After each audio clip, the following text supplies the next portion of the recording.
Hello, everybody, and welcome back to our weekly Overwatch broadcast. We are the Pacific Alliance of Collegiate Gamers here at the Einar Nielsen Fieldhouse Center on the University of Utah campus in Salt Lake City. My name is White Ninja, joined here as always with the fantastic Vader. And we are so excited to have some amazing Overwatch games to you guys. Why don't you give us a quick rundown on how everything is going out, and then we can go ahead and get right into the action. Yeah, so we are currently in week 5 of the PACG tournament series currently. Obviously, with all the games, Rocket League, Overwatch, Hearthstone, and League of Legends, all being played respectively this week.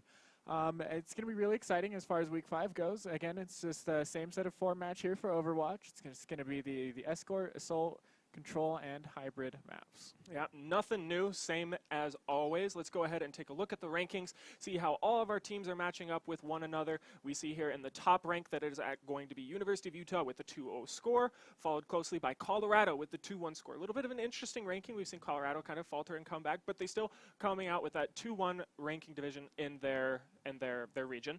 And then in third place we have UCLA, only having one game. They're from the Southern Division, but still they are undefeated, 1-0. I can't remember which team it was that they went up against in their ranking division, but they still are coming in the third spot. We have a lot more Overwatch action to see, so look to see those rankings kind of change up in the upcoming weeks. Yeah, I believe their first game was against Stanford. I yes, believe they beat Stanford, and they did beat that. But they have another match tonight. It'll be really interesting to see. Speaking of matches tonight, let's go ahead and take a look at those real quick.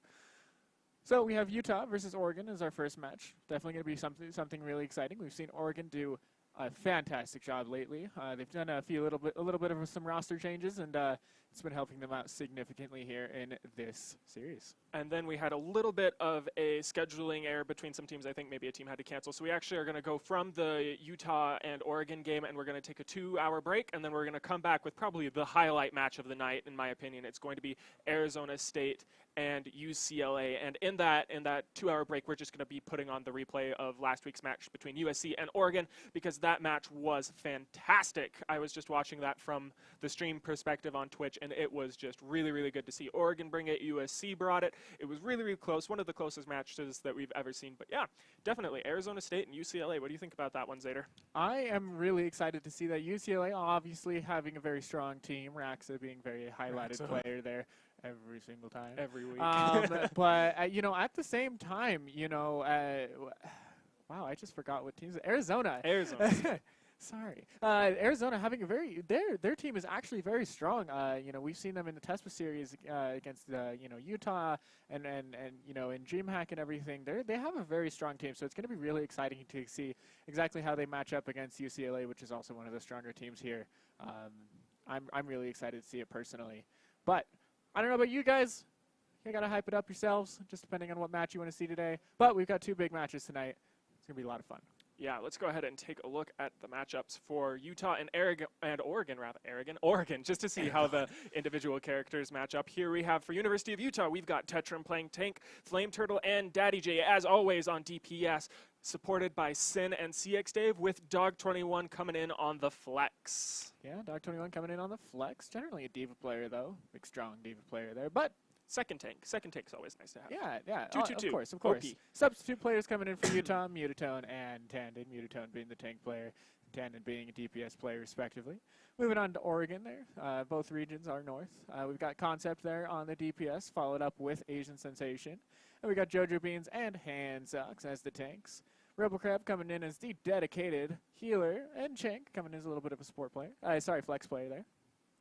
Yeah, actually, since I was absent last week, I have not had the privilege of watching a couple of the new players that Oregon have brought on firsthand, so I definitely think it's going to be interesting to see how these two teams match up now that Oregon has the updated roster. Utah definitely has the advantage coming in because they have as you can see, the undefeated game score. They've been practicing with each other for a very long time. As Zader mentioned previously, they've been playing together for years, basically. And then Oregon, with these 2 new players, it's going to be complicated to see whether or not they have to synergize, how the characters that they play specifically match up with each other. So it's just going to be a fantastic match to see how these 2 teams come up. New revamped Oregon is just going to be really, really strong.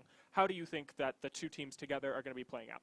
I think Utah, obviously still a little bit biased here, if I'm going to honestly admit. I think Utah's going to be going to do really well against Oregon here. But seeing Oregon play last week, I'm actually really excited to see what Oregon can do. I love it when 2 strong teams play against each other, and there's long fights, long games going into a full 4 series, maybe even 5 if the same thing happens like last week. Really excited to see what Oregon can do against Utah. Utah being one of the more known teams. Yeah, I think the best way to put it is that just if Oregon can get it together, we've said this time and time before with their previous team with the old members, but now with the new members, even more so, team communication, the way they synergize with each other, it's going to be so important. I think they have a chance, but Utah, as I said previously, definitely has the advantage coming in. We're going to go ahead and take a look at the first map selection that's going to be coming up for you guys. It is going to be one of my all-time personal favorite maps, next to only Watchpoint Gibraltar, Kings Row Station. Absolute fantastic map. What are your thoughts on that one, Zader? My thoughts on Kings Row are not so well. I don't like Kings Row. I know Utah doesn't like Kings Row. I don't know how Oregon feels about Kings Row, but I think a general consensus about Kings Row is it's not a very favored camera map. Knowing Kings Row is just that first initial capture point. It's very hard to kind of both defend and attack because there's just a lot of flanking opportunities. There's a lot of options that you have to play, and it really runs down to either a Widowmaker battle or like who can just shove in and survive the longest. Being that walk back is pretty short.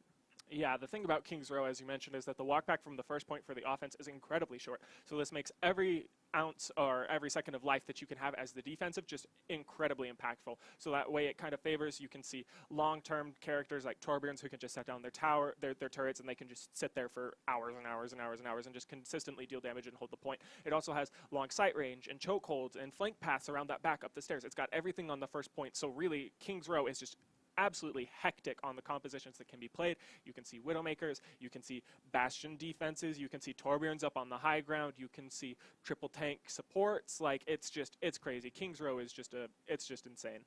Very intense map. Honestly, extremely intense map. We might see it be a clean sweep. We might see it go into a full push and a full push, and then we have overtime pushes and all of that. It's just kind of just a very well. The other thing to mention is that University of Utah has historically had lots and lots of troubles on Kings Row Station. This just seems to be the map that either they get it and they don't get it. So I'm actually going to give a little bit of an edge to Oregon here. I could be wrong, as I've said, because I haven't seen their new characters play. But I think it's going to definitely have advantage to Oregon, at least a little bit, because University of Utah, every time they come on this map, they're like, oh, God, no, it's Kings Row Station again. Like, why? And it just puts them in this negative mindset. And I think Oregon are going to be able to capitalize on that, because we've mentioned before on stream that University of Utah has a hard time here. So if Oregon's like, hey, we got the advantage here, we got to bring it, guys, I think Oregon is going to be more than capable of handling this team, specifically with their new players and their new composition. Let's go ahead and take a look at the first matchup between University of Utah and Oregon on Kings Row Station. All right, and here we see Kings Row. Definitely a really fun map to actually, as far as scenery goes. The map is really fun. I really enjoy it. But like you see here, there's a lot of chokeholds, a lot of linear progression as far as pushing that payload. So it's really interesting to see exactly how much these teams are going to be able to stay onto the payload. But here we go, start into this match. Here we see Daddy J on the infamous Widowmaker. See if we'll get here any initial picks. Hopefully it doesn't look like he's going to have to drop down, get a little bit better position to be able to look at what he can shoot at. Unfortunately, lots of shields here. Daddy J actually taking an interesting position on the low ground rather than being up on the high ground. He finally does decide to come up there and take that right now. Daddy J getting forced back a little bit from some incoming fire from that Soldier 76, but... Or actually, no, not Soldier 76. Orisa, yeah. Yeah, Orisa, same thing. Some Orisa bullets flying up there. And we also, one thing to note is that we also are on the most recent patch here.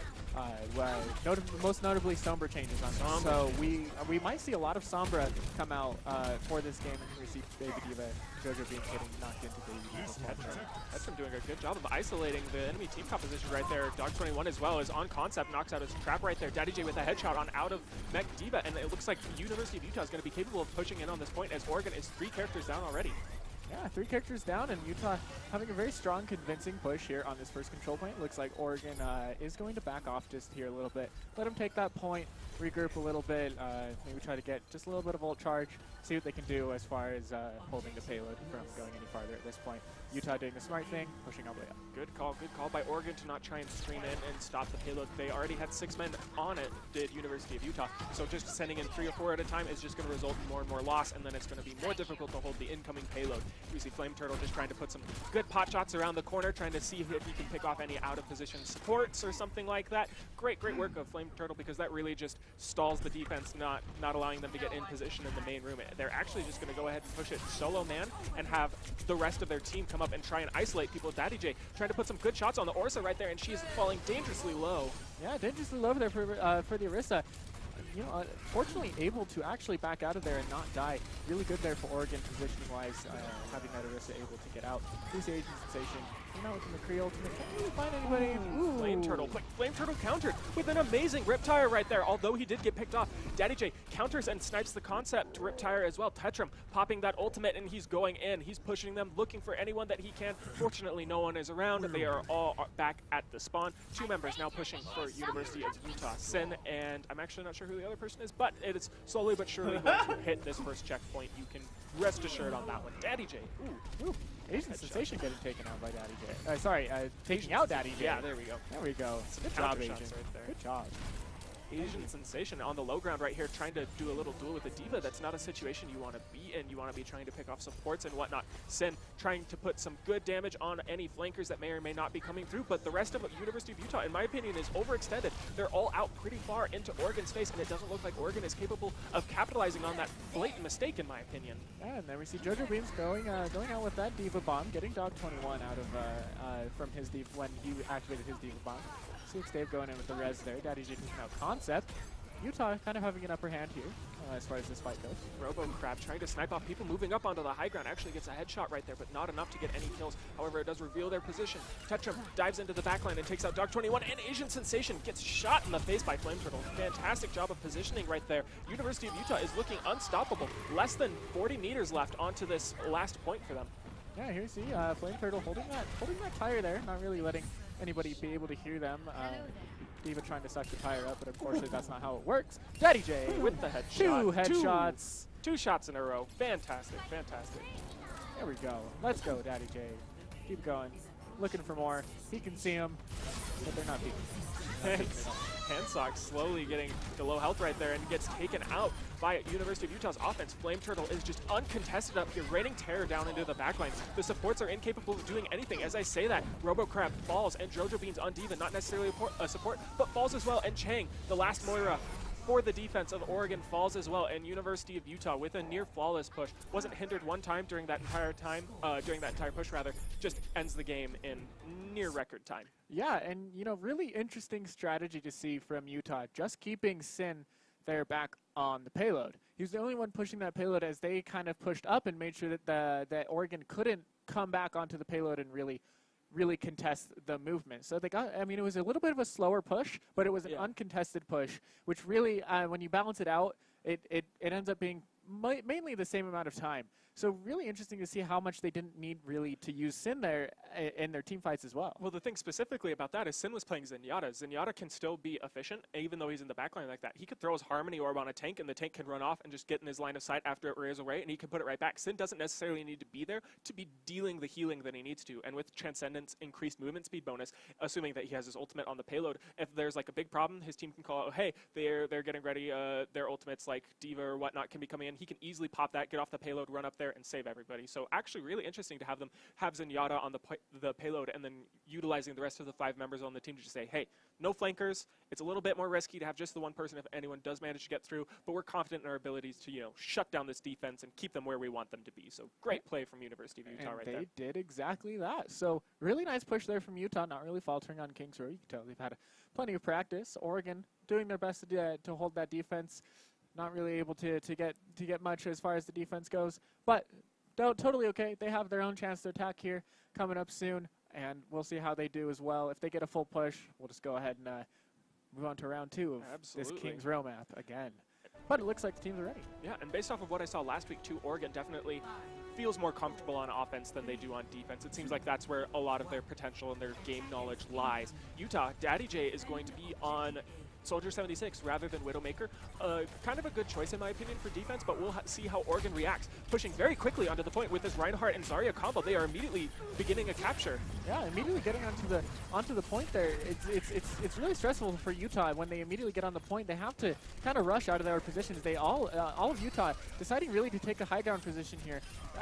Actually a good choice to see them take this high ground, because they are all just going to rain terror down onto that point, and you know you can't really capture a point if everybody's dying. So that makes Oregon kind of have to back off and find all these high ground points that they're being shot from. So many angles, so they kind of have to back off and slowly pick off all of these high ground angles first before they can push in on this next push. Specifically that, not only are they taking advantage of the high ground, but they're taking advantage of the high ground in 2 locations. They have Daddy J up on the left right there, doing some damage as Soldier 76, and Flame Turtle as well is up there on that catwalk type area, and he's just putting damage after damage into the tanks, while Daddy J eliminates the supports. Flame Turtle right there with a good rip tire, takes out Hansox, Reinhardt, and Flame Turtle is just doing ridiculous amounts of work on these tanks. Jojo Beans is down, and the tank as well, who is Reinhardt, is down. They are not going to be capable of pushing without those 2 beefy characters on their front line. Yeah, you lose a lot of that health pool, and it just really removes a lot of your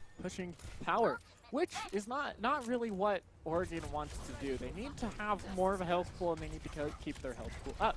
They got to take care of Flame Turtle, who's just going to rain terror with those bombs as we've been seeing.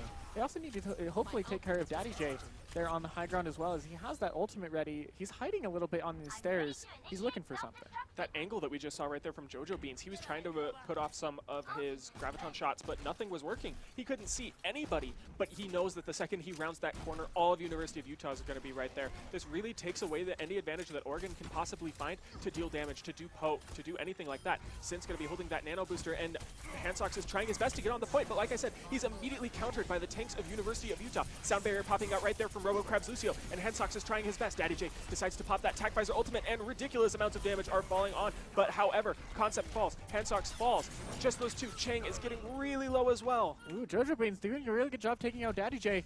Getting taken out, however, after that push is going to eventually fail. Only Daddy J really falling for that fight. I mean, he was able to do a lot, but eventually getting taken out. Now switching over to Tracer. I think they want to be able to hold these guys up a little bit more in spawn now. Yeah, that was an acceptable loss, though, because Daddy J had already popped the full duration of his Tac Visor ultimate, so even if he died right there, they weren't losing very much value because they already got it. The push was already done, so Daddy J dying on Soldier 76 is like, yeah, it's nice, good ult charge for Oregon, but it's not game-changing. He's just going to be back by the time Oregon can regroup.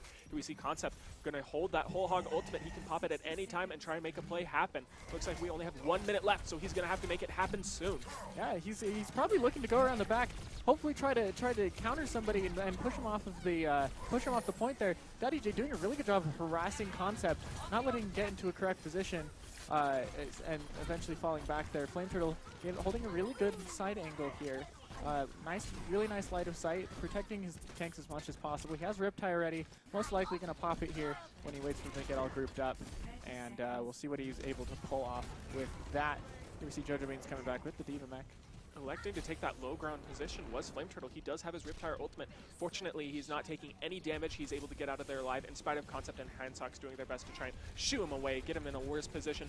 4 ultimates are being held for Utah, with the rest of them nearing 90%. 10 seconds left is Oregon. They have to get on the point. Cheng right there, popping the Coalescence ultimate. They actually have a good look right here. If anything can happen, but CX Dave, that was a wonky little bounce right there from his Transcendence ultimate, but RoboCrab immediately falls. 4 members are down. 5 members are down. That is the end of the push for Oregon. A completely clean sweep from University of Utah, and that's going to be it. A 1-0 hold for University of Utah. Great job by Utah holding that.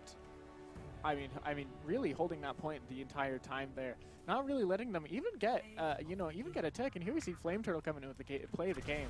Well deserved, honestly. His Junkrat has been phenomenal here. We've seen this match, doing a very good job. Most likely going to be a Riptire here that we're going to see, and it's this 3-man that we saw after he got picked off by that Deadeye. Flame Turtle did a very, very good job there in this game. Props to him. Props to him. Yeah, absolutely. It seemed Flame Turtle right there seemed to be the person to kind of hinge that defense and offense together for University of Utah. Oregon trying their best to try and move in onto the point right there, but they were just getting shot from all angles and all areas, and I don't think they had the proper team composition to deal with it. They didn't have a Tracer that could, jump up in the right and duel with the Soldier 76. They didn't have a Tracer that could quickly get through the back through that little hotel area and then get up and try and mess up Flame Turtle or something like that. Right. They didn't do anything to stall the DPSs from doing their job, and that just allowed Flame Turtle and Daddy J specifically to get ult charge after ult charge after ult charge. We saw probably more Riptires in that game alone than any Junkrat should have in any type of matchup. Right, Junkrat definitely got a lot of Riptires. We wanted to see a little bit more of a dive composition to really split up Utah there.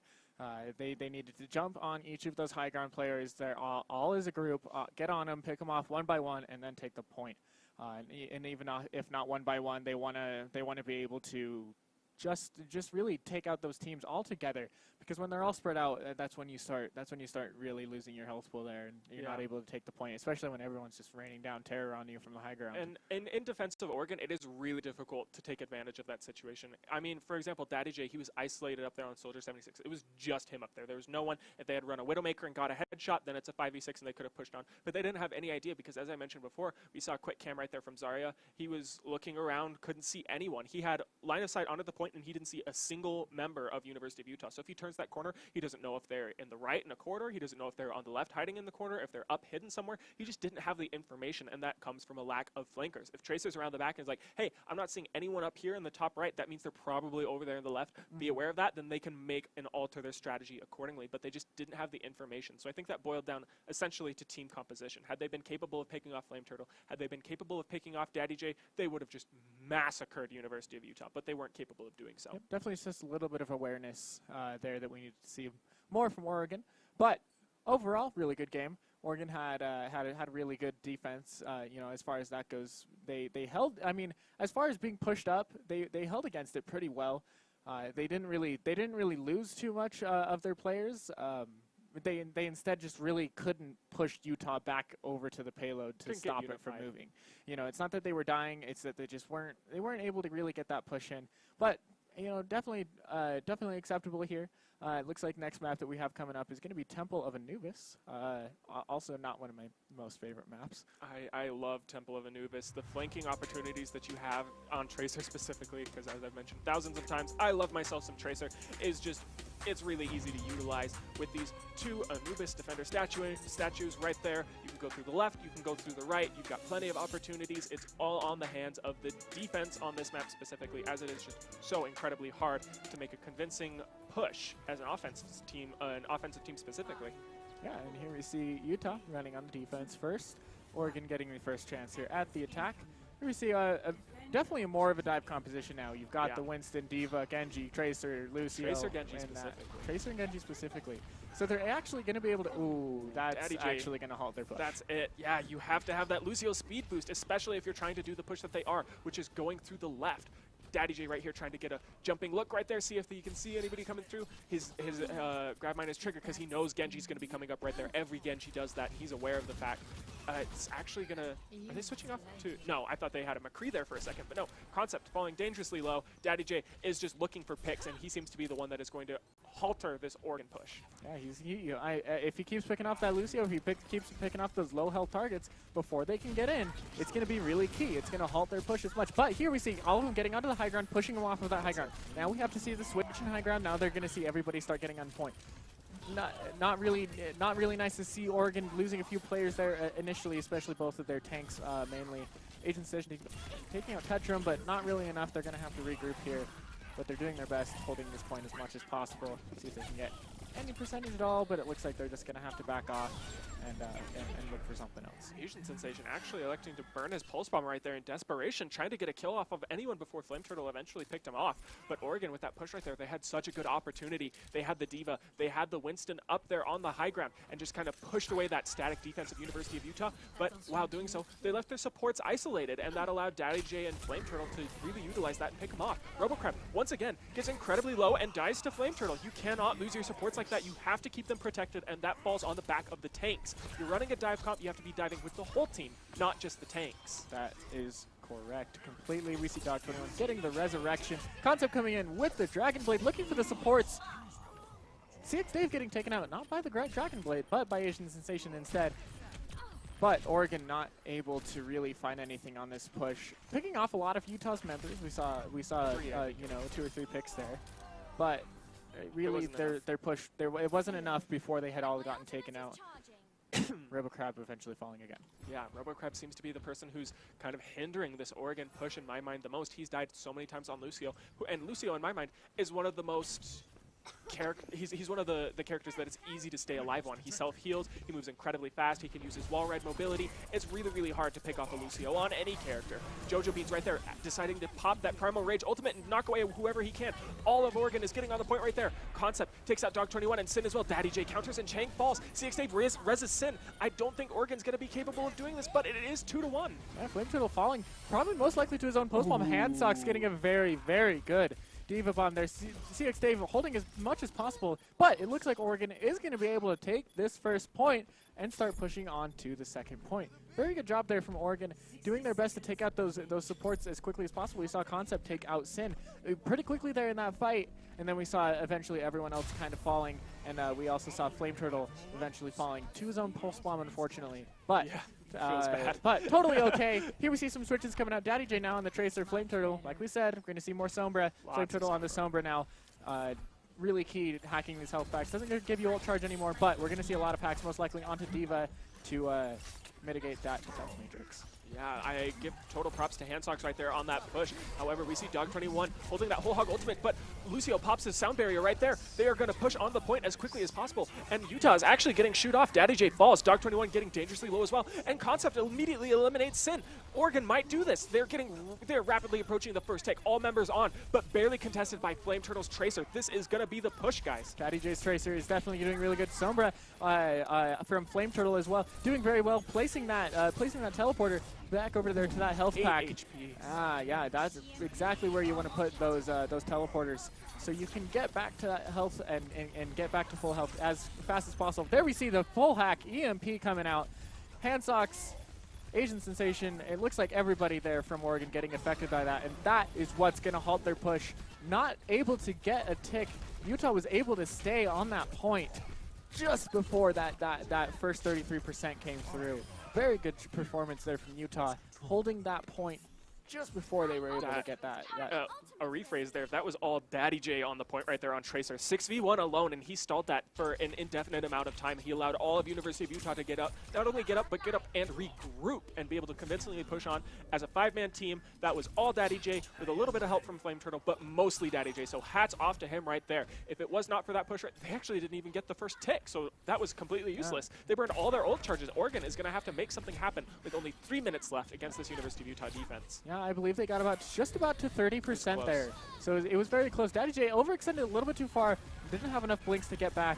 This is going to be Oregon's chance to push on this point again. Jojo Blaine's coming in with the Primal Rage ready to go. They're going to be able to hold this point for as long as possible. And here we see all the ults coming out from Oregon once more. They're looking for a push. Concept getting taken out by Sin, however, losing a lot of that Dragon Blade utilization. In spite of that push, only Tetrum fell, and he's immediately back up, while 2 members of Oregon are down as well. Asian Sensation and Concept as well went down. Daddy J and Flame Turtle combined are popping off on the back line of Oregon. RoboCrab, Handsocks, and Chang all are dead, and we do not want to see them stream in. They're going to have to wait, stall a little bit longer, group of 6, and then try again. The only ultimate that they have that is Oh, I stand corrected. He's got 53% on the Reaper, but the only one that's even close to being completed is RoboCrab's Sound Barrier Ultimate. Ooh, that Pulse Bomb, not really finding a stick. I don't believe Daddy J found a stick with that Pulse Bomb or any damage there, but providing a lot of pressure. Daddy J is recalling all the way back to the point. They're all chasing him. They're not really deciding to push onto the point with a Daddy J.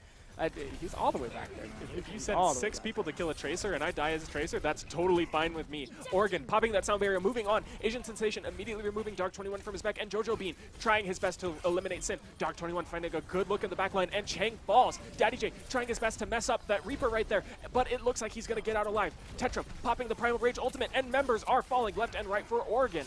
Yeah, left and right for Oregon is correct. Concept going to fall here most likely to Tetram. Tetram's going to go ahead and clean everything up with his lightning gun as much as possible.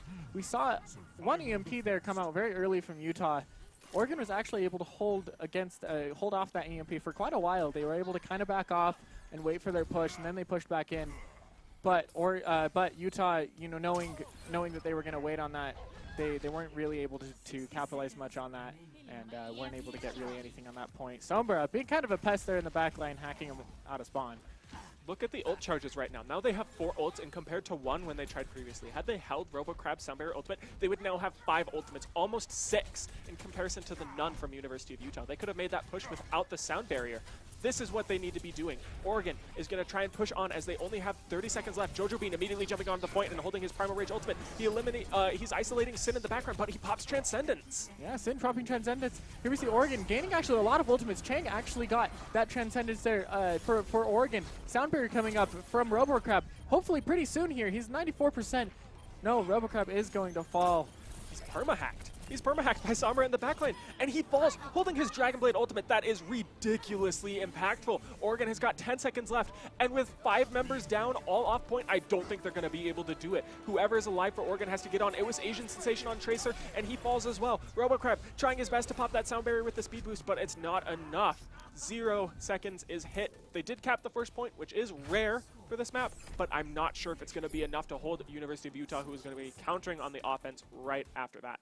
I think it was really, really interesting to see the Sombra play. The Sombra really did kind of cancel out that last push. Yeah, absolutely. If you didn't catch it, Sombra got Flame Turtle had got that EMP up just as that fight had started.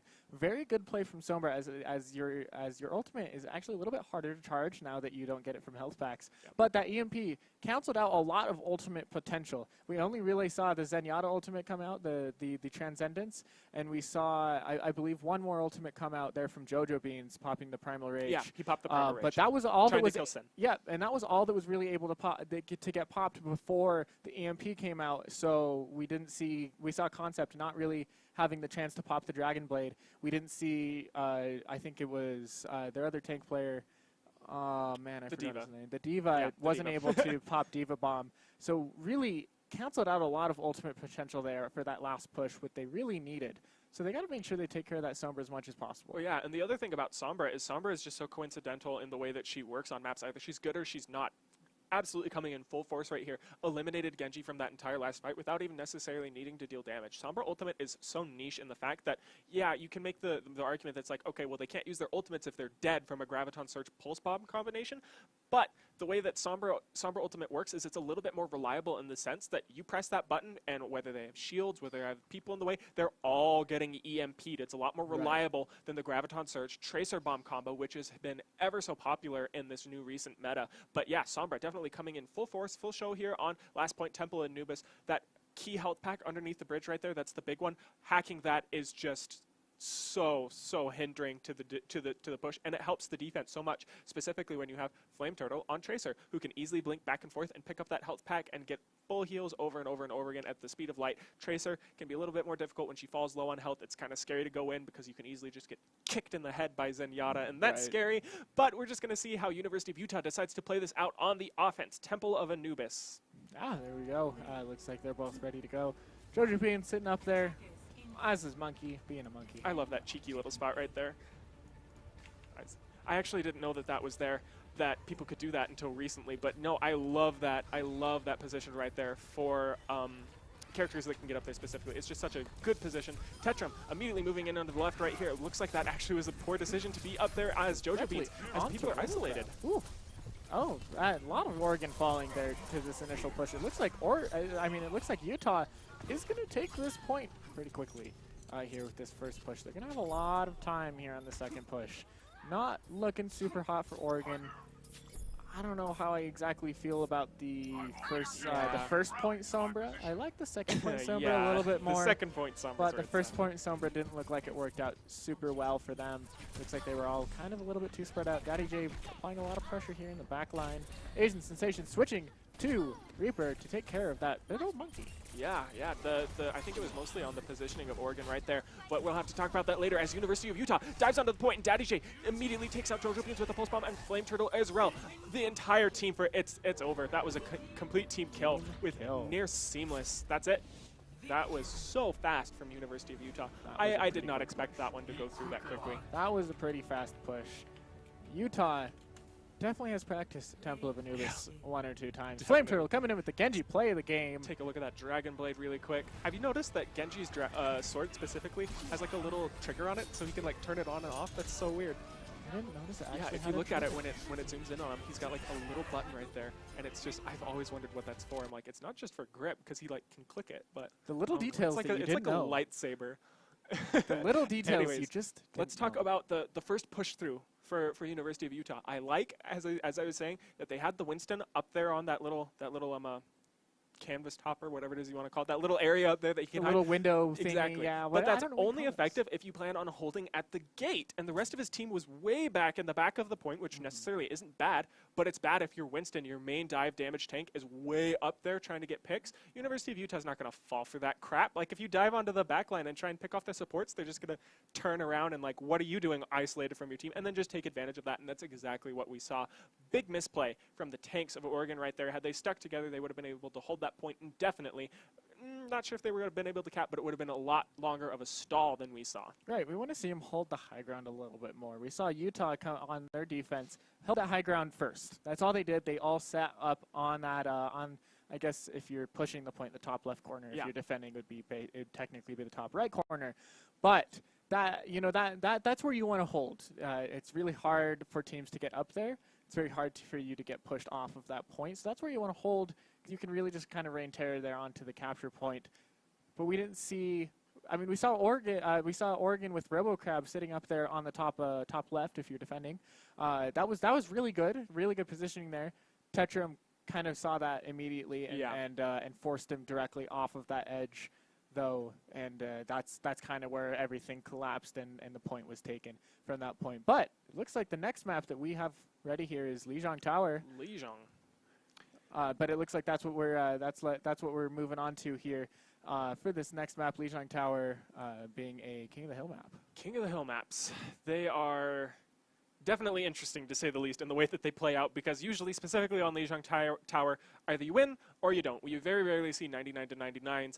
However, it has happened before previously in the PACG Overwatch tournament, but not very frequently, because it seems like on Lijiang Tower specifically, once you get on the point, you're on the point for good. So I think that's why University of Utah, or in this case Oregon specifically, has favored it, because they feel like the dive composition that they've been running, if they can get it on that centralized point and then just stay there, there's not much University of Utah is going to be able to do. Yeah, you've got a great Widowmaker player in Daddy J, but you can't Widowmaker through Winston shields. Like, there's no good line of sight area. It's really going to take advantage. But in spite of that, Flame Turtle is a top 500 Pharah main. So, and Lijiang Tower is like Pharah heaven. Very, very Pharah, very heavy map there. I feel like there's a pun in there somewhere. I'm just too lazy most to find likely a pun there, but no one can pick out that pun quite yet. Yep. But it looks like we're ready to go into the map preview.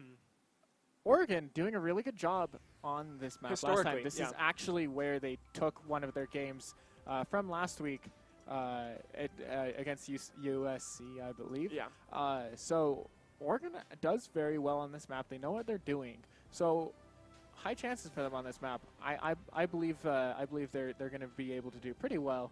But it looks like we're wrapping up here. 5 seconds to go. It looks like teams are going to start rolling out. Fairly general. That Flame Turtle Pharah. Like I said, Flame Turtle immediately coming in on Pharah. His comfort pick right here. Asian Sensation electing to take the Reaper. I don't think it's unviable, but it's definitely not good against Pharah, as Reaper has a hard time shooting up. Oregon immediately electing to take this right side, but Flame Turtle is already on top of the point with the pharmacy composition, and he is just punishing that. JoJo Beans falls immediately with some help from Dog21, and I don't think this is the fight that Oregon wants to be taking. This is definitely not the fight that Oregon wants to be taking. You are completely correct. Handsox doing his best, holding up that shield as much as possible, taking a lot of damage, however, and getting taken out. It looks like Utah's going to be able to start that 4 members percent gain now. Let's see how much they're able to get. If Oregon is able to take this point back, they're going to have to regroup and push up again. Kind of a weird composition playing against this Pharah right now. Yeah, they don't have too much to be able to hit that Pharah. Cheng, oh, there we go. Concept actually switching off that Just Genji. Switching off that Genji with 70% ult charge. I think it's the right call. I think it's the right call as well. And Pharah ultimate right there, immediately eliminating Agent Sensation and Chang with Handsox following right behind. Flame Turtle is on fire, and he's immediately moving into the backline and doing his best. That is 3 members down, 4 members down from Oregon, and they are going to have to take even more time to regroup. Flame Turtle falling dangerously low, but the pocket heals from CX Dave are coming in clutch right there. Unfortunately getting taken out there. Flame Turtle taken out by Concept. Concept doing a really good job making sure Flame Turtle does not come back to life quite yet. Oregon is going to have to take this advantage to push onto the point before Flame Turtle is back. It looks like he's heading back there right now. But let's see what Oregon can do to Utah while Flame Turtle comes back in here. Tandon taking out JoJo Beans. Tandon actually subbing in for Daddy Kill. The Death Blossom ultimate right there coming out from Asian Sensation. However, not many people from Utah Falls, as Sin had already used his Sound Barrier ultimate. An Earth Shatter right there coming down from Handsox, and he immediately dives in, and Dog21 is out of mech. Flame Turtle, however, counters. Concept popping that Tac Visor ultimate, and he isolates CX Dave. CX Dave doing a good ring around the Rosie right there with him, not taking any damage, but I think he's eventually going to be getting picked off. He finally gets out of there. Oregon rapidly approaching about 60% right there with a couple members of Utah dangerously low or dead. JoJo Beans and Handsox moving on, and Oregon is going to take it. Yes, that's what we wanted to see from Oregon. Oregon doing a very good job. Everybody staying on the point, picking off who they need to do. We saw CX Dave really getting picked off. Flame Turtle either suiciding or falling off the edge. Maybe intentional, maybe not. Maybe intentional, maybe not intentional. If it wasn't intentional, Flame Turtle pick it up. If it was intentional, then good job, I suppose. Good choice. Yeah, that was wise. 98% for University of Utah. Oregon is going to have to hold this, and I think they can. They have Coalescence and Graviton Surge. Fantastic ult holding from Oregon right here. Handsox rapidly approaching 100% as well. I don't think Utah's going to be capable of doing this. Tandon right there pops his ultimate, and Asian Sensation is falling low, but the Coalescence ultimate heals. 3 members are down for University of Utah, and Oregon is coming out so strong on their favorite map, Lijiang Tower. That Coalescence was perfect. God dealing plenty of damage and plenty of healing for his team. Chang, absolutely great timing there on the Moira Coalescence. Really won Oregon that fight very well done. Utah struggling to get back on the point. This is kind of what they should be scared of. Oregon has very good teamwork when they're all together and they're all able to sit on the point. And so really interesting. And my Flame Turtle. Woo! My man. Mutatone jumping in as the monkey, slamming his fist down. With the Flame Turtle rockets all raining from above, and that's going to take out basically all of Oregon, and that is going to be the point. That feels bad. That feels bad. They had such a good push right there. Oregon took it back convincingly. They all had their ultimates, but just a second of miscommunication. They allowed Flame Turtle to move in there. Flame Turtle having a fantastic position on his Pharah, pops Rocket Barrage, and 4 members evaporate for Oregon, and that was it. You can't lose that many people to one ultimate in any situation on any map. So great work from Flame Turtle. Great maybe distraction from the tanks right there, but specifically Flame Turtle pressing Q, moving his mouse around, just good job. Good job, man. Key way to play Overwatch. Little did you know, Q. All you have to do to improve is press Q. As Reaper, at least.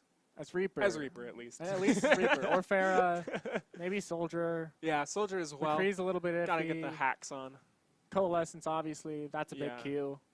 Lots of big Qs that you can come. That's how you win. There you go. You're gonna be masters. Which Q do you think is the most skill-intensive Q? The most skill-intensive Q, I have to say, is McCree's. Even though it seems generally easy, you have to have a really good position. You have to have pretty good timing on it. I believe, because it's very hard in high-level play to get a pick as McCree's ultimate. Yeah. It's generally used more as a zoning ultimate Yeah, because that's of the that. thing. I was just going to say, And it's I a zoning ultimate, that's too. why I think it's a little bit more skill-intensive to actually get picks with Yeah. McCree's ultimate. Well, it's like a Diva Bomb. If you use a Diva Bomb and you don't kill anyone, well, you can still press Q on the payload and they can't stand on it for however long it takes for the Diva Bomb to explode. Same thing with McCree ultimate. I don't know. I actually would probably say, I feel Doomfist's ultimate is pretty interesting because he has to put himself right on top of the enemy team. So if the enemy team can react quick enough and he drops right in the backline, okay, well now you're in a 6v1 situation. So I'd probably say either Doomfist or maybe Ana. I feel like Ana with the nano boost targeting who you have to pick, having the proper situation, knowing whether or not they have their ultimate or can use it. I think Ana's an interesting one. I agree. I think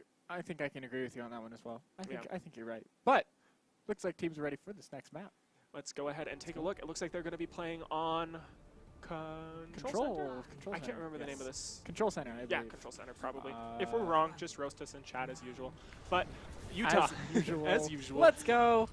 Utah using a really good zone control map with the Reinhardt, with the Flame Turtle on Junkrat. Immediately moving on taking the high ground rather, is University of Utah. Concept on Junkrat doing a really good job of putting damage. And they're actually running Sombra to immediately hack that pact, but it doesn't seem to be enough as Flame Turtle eliminates Chang in the backline. This is why you have to run Junkrat on this map specifically. This is exactly why you have to run Junkrat. Dog21 taking out Concept. Jojo Beans falling down to Reinhardt. And it looks like one person back in the point getting the cap, but Utah is going to go ahead, push this door, and hold this door. This is where you want to hold in Control Center. And it's scary to hold here, too. And it's very scary, too, because once you start getting a little bit picked off, you're actually in a really bad situation. Exactly. So you have to have a lot of teamwork and a lot of coordination to hold this door. Flame Turtle picking a really good angle to get those bombs in. You see him bouncing off of that, kind of that ledge of the little plants there. Popping into all of Oregon and doing a lot of damage. And Tandon's Tracer, I want to do a shout out on that one right there, not diving past that. He's staying there, trying to isolate any flankers that may or may not be coming through. So I'm not going out there, not overextending. Looks like Oregon finally realizing that you don't have to go through there. You can actually just move up on the left right here. But I think University of Utah's communication is good enough. Leave one or two characters behind. Concept is popping his ultimate right there. Let's get a look at that if we can. Is he going to find anything? Okay. Is he going to drop the tire? He almost dropped the tire. I was scared there for a second. Flame Turtle! Flame Turtle! Ah, there we go. Finally, at long last, Concept gets a pick off with his Junkrat tire. Sen holding Coalescence. I'm not sure if Oregon's going to be able to capitalize as Asian Sensation falls right away to Dog21. Holding that Coalescence there from Sin. Very confident. Yeah. Very confident in this hold. And they should be. Oh, actually, it looks like Oregon did take that point back there for a second. Got about 15%. Really? I didn't even... They had 3 members down. How did they do that? Don't ask me. Poor game awareness on our point right there. University of Utah, however, immediately takes it back. As I just mentioned, 3 members for Oregon. We're down both Earth Shatters right there. He just popped it into a Reinhardt shield. That doesn't work, buddy. He might have actually gotten it slightly past the shield. But Possibly. It doesn't look like it because Concept's kind of... Yeah, look at the kill feed. That explains enough. Oregon's going to push in on that, using all of their ultimates. The Sound Barrier coming in from RoboCrab. Good job. Good job. Unitone falling down to the Moira Orb. I still don't know what those are called exactly. I don't know. Probably Pleb. You don't want to call them Discord Orbs because that's Zenyatta, but I just call them damage orbs or healing works. orbs. I mean, like I think that's correct. I think it's okay terminology. I saw that meme on Facebook the other day. Anyways, Oregon with a good hold right here, retaining Jojo Bean's Transcendence ultimate and Chang with his Coalescence as well. These are going to be so impactful. However, to counter Tandon, they have that Pulse Bomb, Graviton Surge combination that I have been playing up so much, and I think the communication right there, we saw both Graviton Surge coming out, and it looks like it's going to be just massacre on both sides. Tandon getting 2 kills and Flame Turtle cleaning up the rest. However, it looks like Utah barely with 2 members surviving is going to isolate Concept odds with 7%, and University of Utah with 2 members are going to be able to retake the point, 55% to 75% for these 2 teams respectively. Oregon going to be getting back a little bit faster as they did die sooner. That was an impressive comeback there from Utah. Yeah. Tandon and Flame Turtle getting those 4 picks pretty quickly there while they were all in kind of Jojo Bean's Graviton. Very unique to see exactly how that worked out. I am... props to them. There you go. No, So he didn't even actually took it off right there. Yeah, there we go. Tandon actually eliminating JoJo Beans with a solo pulse bomb. Asian Sensation getting isolated as well. That Reinhardt hammer does so much work, and Mutatone immediately takes him out, but not before he could get off Dog21. 3 members are down for Oregon. Chang as well just falls. It's only 2-5. You can't be on the point. The charge. Great work from Mutatone right there, landing that charge, which is not easy to do, my friend. Ouch. That was painful. That was just such good back and forth. You got to give props to Oregon. That double Graviton Surge ultimate massacre that we saw right there, back and forth, it was really unsure to see who was going to die. I think this is going to be the Pulse Bomb with the Graviton Surge right there. My all-time favorite. Oh, great position. Oh, there it is. Great positioning Boom. right there. Ooh, from Tandon. I love that so much, being up there on that high ground. No one's going to expect you to be there. Simultaneously, getting in on the back, it's so finicky to land that pulse bomb. As a tracer, I can confirm that it can be hard. It's not as brain dead as it seems, because you can get that defense matrix ever so easy because everything's all in that one little instance in the ball. That defense matrix takes up a pretty big portion of it, and Reinhardt, you can stick it on his shield and it doesn't deal any damage. So really, really good job to stick it right on Roadhog's back when he gets sucked in the middle. Everyone right there taking ridiculous amounts of damage. Fantastic work from the coupling of University of Utah right there. Yeah, that's how you land all your stickies. Just land them on the fattest person the fat you can guy. see. You got to go after Road. Just go after the big fat guy. There you go. I've always found that interesting that it's like Reinhardt has got like German engineered armor and mech suit with like jetpacks and all this cool tech. He's got 500 total HP. Reinhardt is Roadhog is a fat dude and has 600 HP. The no shield, biologic. but he's just fat. He's just fat. That seems to be more prevalent than armor in these days and age. Yeah. And then he's got a gas mask too. The gas mask. I mean, maybe that counts for something. Yeah, it gives him more health. He can just shove down, cans in his fine. face and win. Roadhog is just such a goofy character in my mind. I don't even know how I feel about that character anymore. What do you think's in that can? It's anesthesia? You think it's some anesthesia so he just you, doesn't feel pain? Have you ever seen the Batman, the third one, the one after the Dark Knight? I can't remember what it's called. The Dark Knight Rises, probably. The stuff that they give Bane to make him all pimped out and like huge muscles and just doesn't feel pain anymore. That's what's in the key to Roadhog's mask. I have no idea what's in it, what it's called, but that's what Roadhog's on. He's on drugs. Confirmed. He's on drugs. We'll go ahead and take a look at the next map. I think it is ready to go. If not, we're just going to have to keep on talking previously about it. But how do you feel? Yeah, there we go. Map overview. Junkertown. How do I feel about Junkertown? I feel great about it because I love playing Widowmaker. And speaking of Widowmaker maps, Junkertown is one of them. Yeah. Lots of good line of sight. Lots of good potential to really play whatever you want here. You can play a lot of Bastion compositions. We see Utah choosing the Bastion Hanzo composition, choosing the Hanzo. The Hanzo. They chose the Hanzo. All right, dog. You gonna switch or you gonna play that Hanzo? All right. He's gonna play that Hanzo. Let's go. Biotic grenade right there immediately from JoJo Beans, who was traditionally playing Tank, is now actually going to be on Ana. Both teams running Bastion. Flame Turtle getting dangerously low, and he has to get out of there. Barely survives with an inch of his life. Oh! It looks like Oregon on the defense is going to be ooh, sad day. The Bastion comp not working out. Secret Ana main? Hidden OP? Little did you know. Little did I know he's a closet Ana main. Okay, Oregon Concept is already basically 100% in his ultimate, and 2 members are down for University of Utah. This is why Protect the President is so strong on Junkertown. My favorite composition on this map. I really like this composition on Junkertown as well. I like it more for attacking than defending, but they're making it work. Yeah, because they have a Torbjorn too. Yeah, the Torbjorn. Torbjorn providing a lot of pressure. Concept providing a lot of pressure. Handsock's doing a really good job staying behind the shield. His turret, I actually not 100% sure where exactly his turret is sitting right now, but the headshot with the projectile, that molten lava gun is pretty intense. It's potent, but actually it's interesting to see Oregon running solo tank moving up here underneath this bridge. They only have the Orisa shield. Chang is actually a 0% charge mercy, so probably recently died and switched off. JoJo Beans got the nano boost. Concept got his configuration tank sitting right there, popping the Transcendence. They are on the point. They are just getting shot in the face by that tier 3 Torbjorn turret, but it's not going to be enough as Sin eliminates it. However, Dog21 gets isolated by Handsocks and he falls. That configuration tank popping out right there, but he's not nano boosted. Not enough damage right there, but it seems to be enough as Mutatone falls, and that's going to be it. Oh, no. Nope. Dog21. Really good whole hog ultimate. Flame Turtle taking out Bastion as well. Supercharger falls as well. That's it. Woo! I am Handsocks. so corrected right there. It looks like Oregon had it. They had 3 members down for Utah. But Utah, Tandon specifically with Dog21, just really picking up the slack.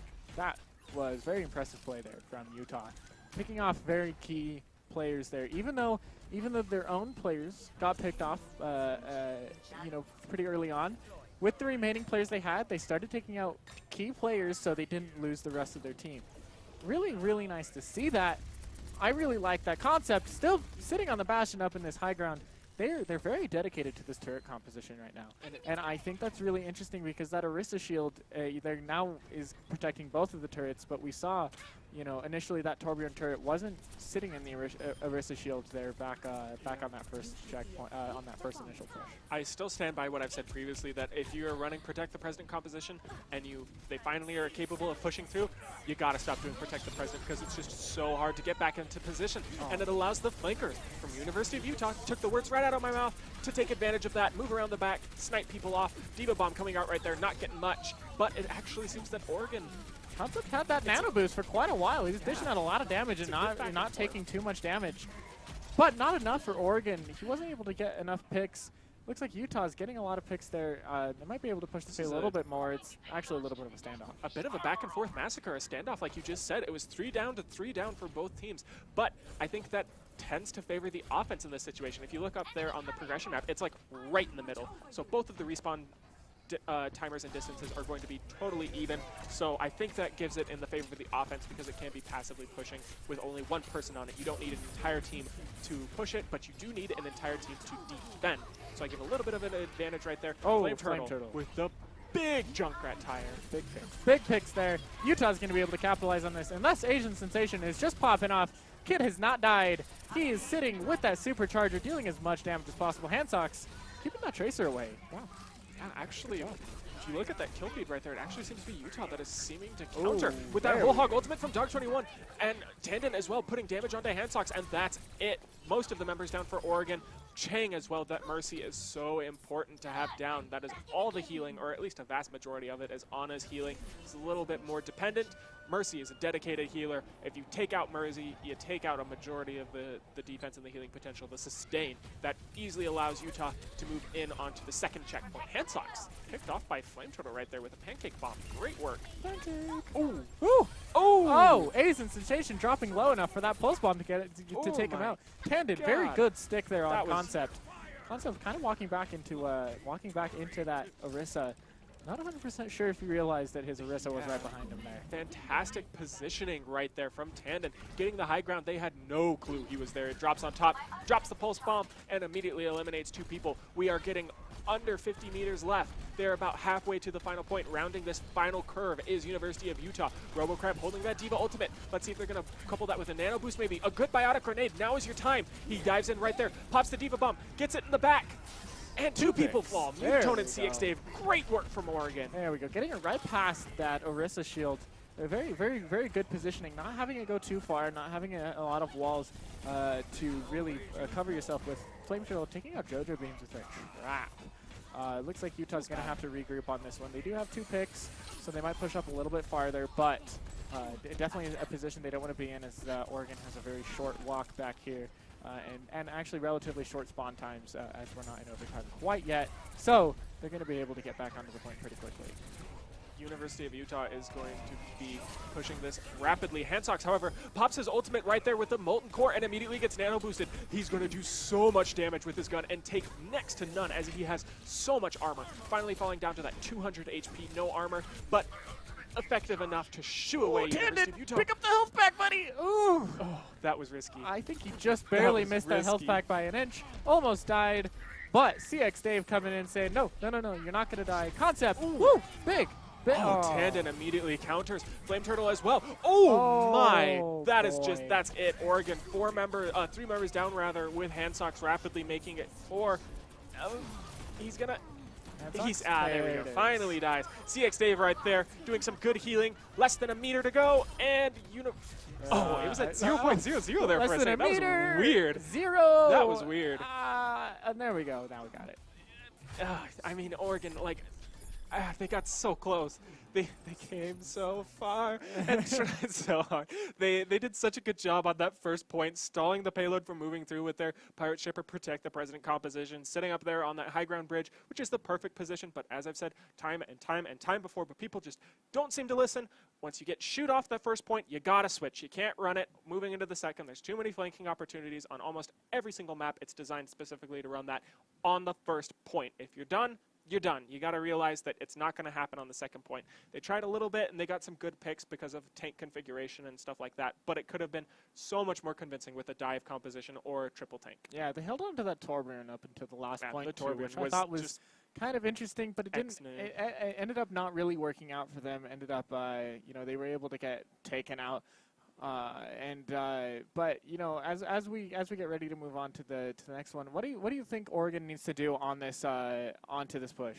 I mean, protect the president. They need to actually protect the president. University of Utah did that. They kept, well, at least they tried to. They got haltered a little bit at the start right there, trying to, you know, protect their own president. They let Trump get assassinated.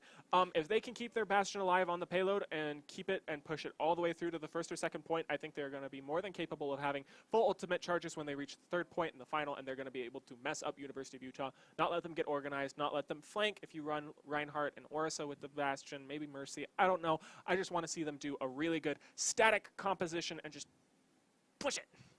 Full push. But it looks like they're all ready. We'll take a look. Let's go ahead and see what they do. Most likely protect the president. That University of Utah not. They're running that they're double protect the president. That May's actually a really good counter. Yeah. You put that wall up past the shields. You can get the bastion away from that shield, and that blizzard can do really good. Yeah, that goes through shields. It does go through shields. Blots all projectiles except for Snowball. Snowball can get past. Snowball doesn't necessarily. And there we saw the May wall. Exactly what I was talking about. Great calls. Pushing up the bastion. Bastion getting hooked off and 10 and finishing him off with the dash. So clever. However, Flame Turtle and Dog 21 die, and the President Handsox immediately got res by Chang. Only the tank has fallen, and that's 3 members, effectively 5, because Dog 21 and Flame Turtle will down as well for University of Utah. They're going to 3-man push up here onto the first point. They're doing exactly what I said. Look at the armor for Oregon. Just look up there at their health bars. Every single person, with the exception of Jojo Beans and Chang, has armor on them. That is going to make them so much more tanky and so much more difficult, specifically for Tandon to Dragon Blade kill. Handsox getting isolated right there with the May wall and the hook coupling, but it's not enough as he had the bonus armor. Yeah, that bonus armor, very, very, very good. Concept providing as much armor as he can for his whole team. Doing a very good job. That Torbjorn turret sitting on the payload, dealing a lot of damage right now. Still hasn't been able to get taken out. And here comes the Blizzard Tandon. Calm down. Ooh. That is what I was talking about. The team kill. You set down Blizzard. Oh, you've got an Orisa shield. That's cute. Let me go ahead and Blizzard. Coupled with Tandon's Dragon Blade ultimate. Great work by both of those communicating, holding their ultimates for a proper time, proper position, and actually not even allowing them to cap it first. Is slowly moving back. 1 meters away. Oh, gosh. Ouch. That just feels awful for Oregon. That's rough. Oh, Flame Turtle, no. Great pick from Asian Sensation right there. Utilizing that, but he gets and he falls to Flame Turtle with a headshot with the icicle. Flame Turtle, revenge. Murder in the snow. Concept with the Doomfist? Doomfist. Okay, we can run Doomfist. That's interesting. I mean, I don't think it's gonna work, but you can run it. See what I mean? It didn't work. Flame Turtle with another headshot on May. Those aren't easy to do either. Right click. Showing why he's top 500 right there. Mutatone holding that Supercharger ultimate, waiting for the proper opportunity to halter Oregon. No, Handsox falls. He's not on the president anymore. They finally took my advice though.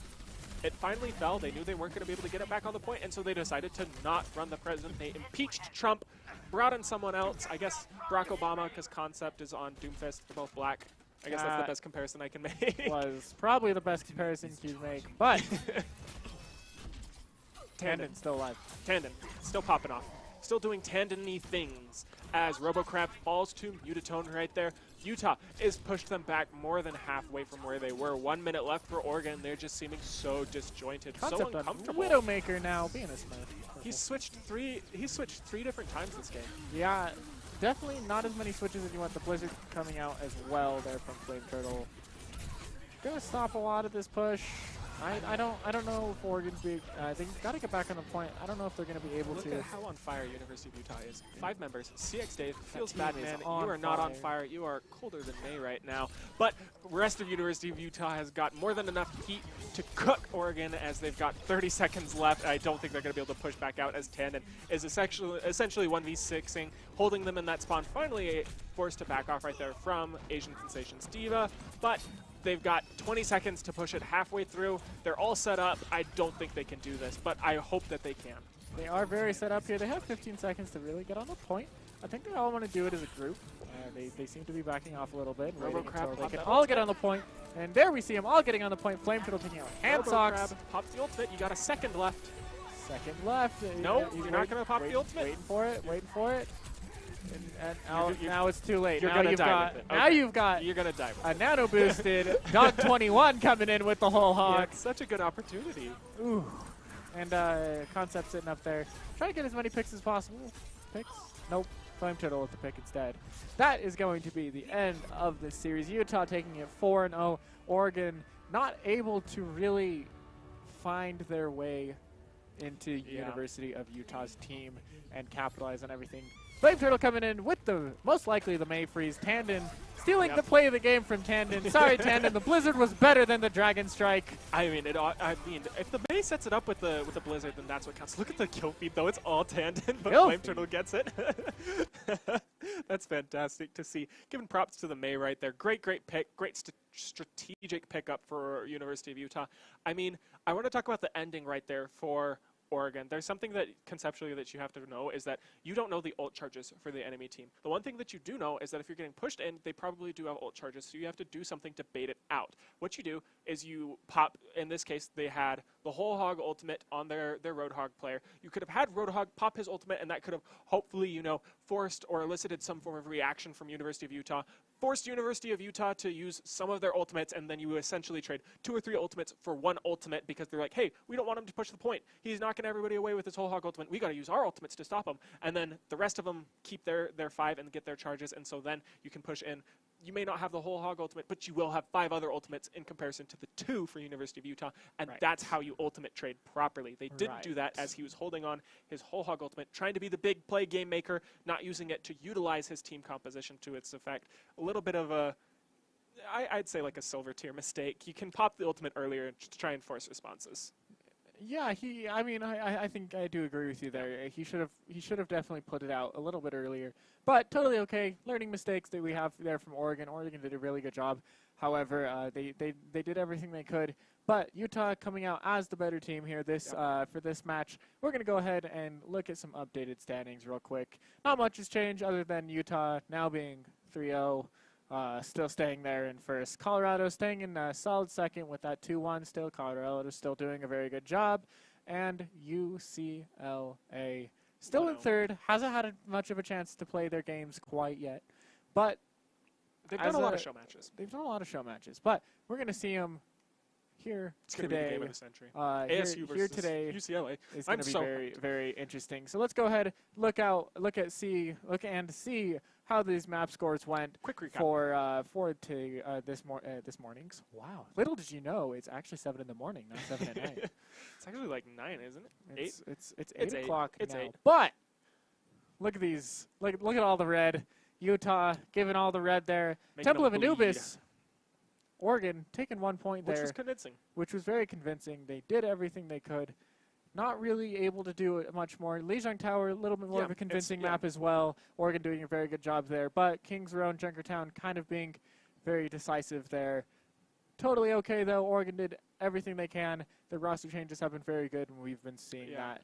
So it's going to be really nice. We're going to go ahead and take a quick 5-minute break here while we 2-hour break here. 5-minute technical break, and then we're going to go ahead and replay Oregon Voices USC's match that we had last week. As that match was absolutely phenomenal, and you guys will get to enjoy that as well. Other than that, Zader and what's your face? White Ninja. White Ninja. Signing off. We will see you guys in 2 hours, 10 p.m. Mountain Standard Time at least. See you guys then.